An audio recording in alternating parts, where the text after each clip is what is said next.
Hi good morning everyone. Happy Saturday. Saturday అంటే weekend కదా, హాయిగా ఎంజాయ్ చేయండి అని నైట్ అంతా మేలుకోవడం, రాత్రి మేలుకొని ఎక్కువసేపు పడుకోవడం అట్లా కాకుండా యాజ్ దిస్ సేమ్ మెయింటైన్ చేయాలి, టైం మెయింటైన్ చేయాలి. ఎట్లా డైలీ ఎట్లా ఆఫీస్కి వెళ్ళేటప్పుడు నిద్ర పోతామో అట్లనే సేమ్ మార్నింగ్ కూడా అట్లనే, కాకపోతే కొంచెం మెంటల్ టార్చర్ తగ్గుతుంది. ఆఫీస్ వర్క్ అట్లా ఉండదు.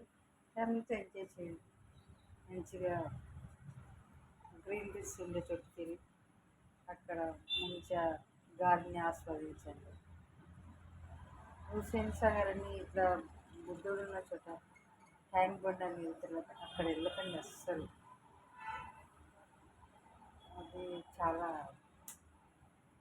బ్యాడ్ స్మెల్ వస్తుంటుంది, కార్బన్ డైఆక్సైడ్ ఎక్కువ ఉన్నట్టు అట్లా అనిపిస్తుంటుంది. ఎందు చాలామంది అంటుంటారు ట్యాంక్ బండ్ వెళ్ళాలి, ట్యాంక్ బండ్ హుస్సేన్ సాగర్ వెళ్ళాలి. నేను ఎప్పుడు వెళ్ళలేదు. దారిలో వస్తుంటే పోతుంటే ట్రాఫిక్ ట్రాఫిక్ ఆటోలో కానీ వెహికల్ మీద కానీ అందువేలో అమ్మో భయంకరం. మరి సెక్రటరీ ఆఫీస్ కూడా ఉంది అక్కడ. ఏదైనా పని మీద వెళ్ళినప్పుడు అబ్బా అస్సలు నాకు అస్సలు నచ్చదు. ఎట్లా అంటే అంత వరస్ట్గా అనిపిస్తుంది. ఈవినింగ్ మరీ ఘోరం. అది తెలిసి వెళ్తున్నారో తెలియక వెళ్తున్నారో వెళ్ళండి, కానీ గ్రీనరీస్ ఉన్నటువంటి ప్లేస్ని ఎంచుకోండి. ఇక్కడైతే మనకు మంచి ఆక్సిజన్ దొరుకుతుంది. ఈవినింగ్ వెళ్ళాలంటే ఏదైనా మంచి ఫుడ్ ఉన్న చోట పిల్లల్ని తీసుకెళ్ళి మంచి ఆహారాన్ని తినిపించండి. కళామందిర్ అట్లా ఉంటాయి కదా, అట్లా టైంలో ఈవినింగ్ అంటే మ్యాక్సిమం 4 to 8 వరకు వెళ్దాం. మంచి మంచి ప్లేస్లకు తీసుకెళ్ళండి, మంచిగా ఎంజాయ్ చేయండి ఫ్రెండ్స్. సాటర్డే సండే అంతేగాని అదే ట్యాంక్ బండ్, హుస్సేన్ సాగర్, ఏం సాగర్ అది అస్సలు నాకు నచ్చదు. మీరు కూడా అబ్జర్వ్ చేయండి, ఆ స్మెల్ ఎట్లుంటుంది, భయంకరంగా లంగ్స్ ఎఫెక్ట్ ఉంటుంది స్లోలీ. ఇప్పుడు ఏమనిపించదు, తర్వాత నీరు మంచిది కాదు, అస్సలు బాగాలేదు. ఎవరు బాగున్నదో ఆరోగ్యం కూడా చెడిపోతుంది. ఒకసారి మీరు గమనిస్తే ఎవరు మనకు బాగా అర్థమవుతుంది, మీకు కూడా అర్థమవుతుంది. ఓకేనా, హ్యాపీ ఎంజాయ్ వీకెండ్. నేను మర్చిపోయాను, నిద్ర లేచిన తర్వాత అందరూ కాఫీ టీల కోసం వెళ్తుంటారు. నిద్ర లేస్తానే చాయ్ పెట్టి దాని బదులు వాటర్, హాట్ వాటర్ తాగండి. గోరువెచ్చగా అయిన తర్వాత ఉంటే ఒకవేళ తేనె రసం అవి కలుపుకొని తాగండి, లేదా ప్లెయిన్ వాటర్ తాగండి, చాలా మంచిది. ప్లెయిన్ వాటర్ తాగితే చాలా మంచిది. తాగ తాగమన్నారు కదా, వేరే వాళ్ళు అడ్వైజ్ ఇచ్చారు కదా అని లీటర్లు కాదు, జస్ట్ ఒక టీ గ్లాస్ ఉంటుంది కదా, దాంతో ఒక 2 గ్లాసెస్ తాగితే చాలు, బాగుంటుంది. గోరువెచ్చని వాటర్ కానీ మామూలు న్యాచురల్ వాటర్ కానీ తాగితే చాలా మంచిది, చాలా బాగుంటుంది. అంతేగాని చాయ్, కాఫీ వాటి కోసం ఇంత ఇంపార్టెంట్ ఇవ్వకండి. ఇంకా వాటర్ తాగిన తర్వాత మీకు వీలుంటే ఫ్రూట్స్ తినండి. ఏదైనా ఒక fruit, Apple, strawberry, orange, banana, చాలా వెరైటీస్ ఉన్నాయి కదా ఫ్రూట్స్లో, అవి తినండి. కొంతమంది కాన్స్టిపేషన్స్తో బాధపడుతుంటారు, అలాంటి వాళ్ళు ఫ్రూట్స్ తింటే ఇంకా మంచిది. లేదా గోరువెచ్చని వాటర్ తాగండి. టీ ఇది ఎట్లా ఎట్లా తాగుతామో అట్లనే అది కూడా టీ అనుకొని గోరువెచ్చని వాటర్లో కొంచెం తేనె కానీ ఉంటే వేసుకోవచ్చు, లేదంటే plain boiled water after boiled తర్వాత గోరువెచ్చగా ఉన్నప్పుడే తాగాలి.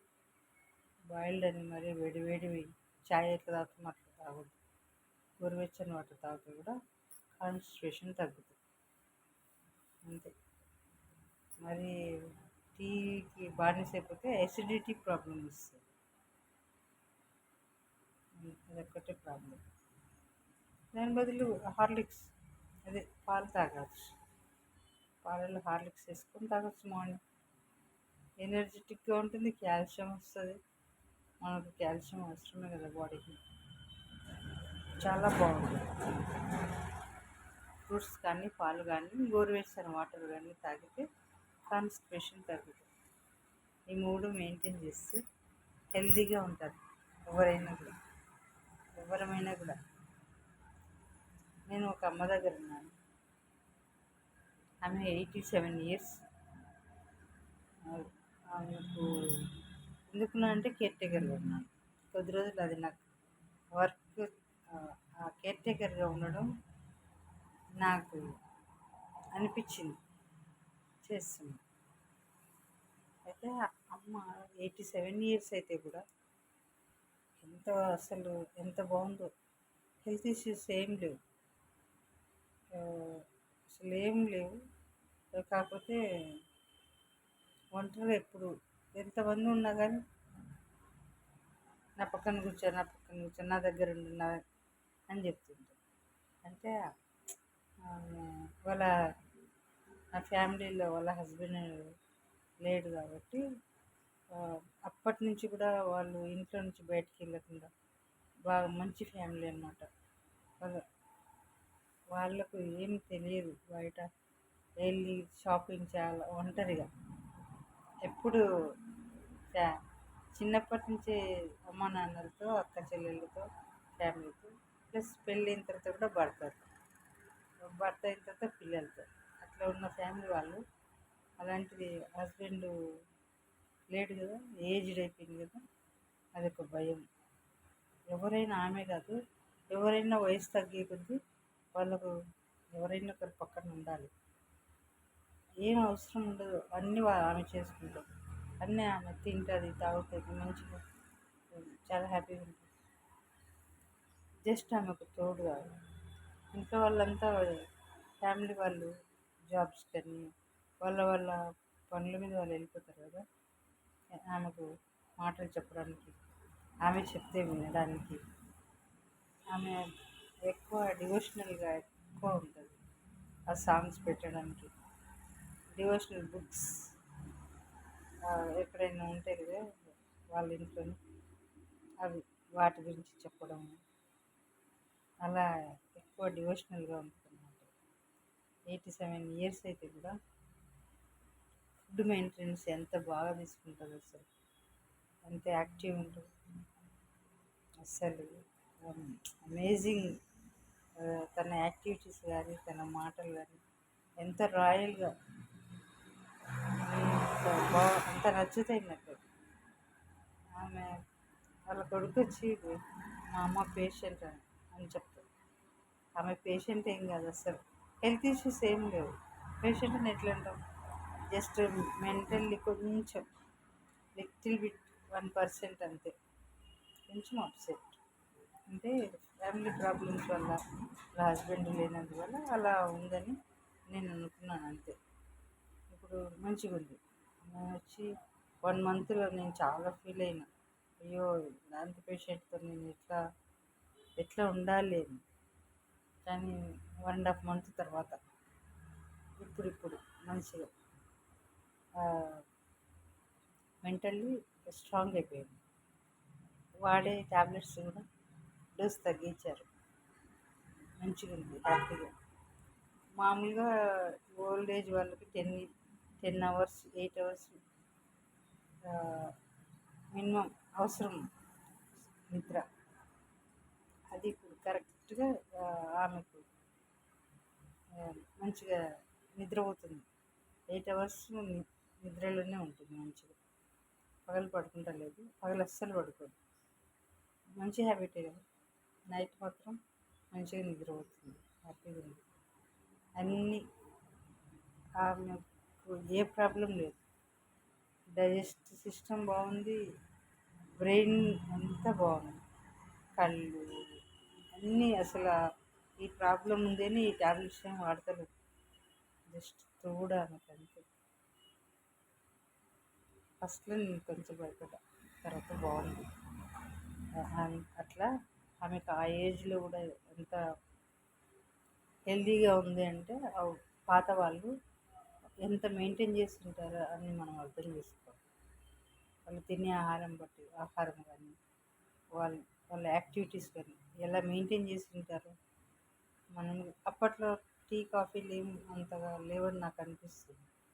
వాటి వల్ల చాలామంది ఆకలేసినప్పుడంతా బయట తిరుగుతుంటారు కదా, ఆకలేసినప్పుడంతా టీ తాగడం అట్లా అవన్నీ చేస్తుంటారు. అందుకే వాళ్ళకు చాలామందికి ఎసిడిటీ ప్రాబ్లం, కాన్స్టిపేషన్, పిజ్జాలు బర్గర్లు ఇవన్నీ బయట తినడం వల్ల. ఆ పిజ్జాలు బర్గర్ వల్ల మజ్జిగ తాగండి, ఎక్కడైనా మజ్జిగ ప్యాకెట్ దొరుకుతుంది. టీ బదులు ఒక గ్లాస్ వాటర్ తాగండి, లేదా ఒక అరటిపండు తీసుకొని తినండి. కాస్ట్ తక్కువ అరటిపండు, ఇన్స్టెంట్ ఎనర్జీ వస్తుంది. యాపిల్ కూడా ఒక 10 రూపీసే. చాయ్ కూడా 20 రూపీస్ తాగాలంటే, యాపిల్ అయితే 10 రూపీస్లో వస్తుంది, 20 రూపీస్లో వస్తుంది. ఎవ్రీడే ఫ్రూట్స్ తినండి, మంచిగా వాటర్ తాగండి, మినిమం 3-4 లీటర్స్ తాగండి చాలు. ఎందుకంటే క్లైమేట్ని బట్టి మనం వాటర్ తీసుకోవాలి, ఎక్కువ తాగలేము కదా. ఈ సీజన్ వెదర్ని బట్టి మనం మెయింటైన్ చేయాలి. ఆరోగ్యంగా ఉండండి, ఇంకా ఇతరులను కూడా ఆరోగ్యంగా ఉండేటట్టు చూడండి. చెడు అలవాట్లకు దూరంగా ఉండండి. ఏదైనా ఏదైనా కూడా ఆ బానిసత్వం ఉండొద్దు, అడిక్ట్ కావద్దు. ఏదైనా టీ తాగు, అవసరమైతే తాగు, తర్వాత ఒక్కసారి తాగాలనిపిస్తే తాగు, కాఫీ తాగాలనిపిస్తే అడిక్ట్ కావద్దు. హెల్త్ ఇష్యూస్ దగ్గర తెచ్చుకోవద్దు, దూరం పెట్టండి health issues. Thank you. Be happy, be healthy. Health is wealth. Thank you. Sorry, channel like చేయండి, సబ్స్క్రైబ్ చేయండి ప్లీజ్.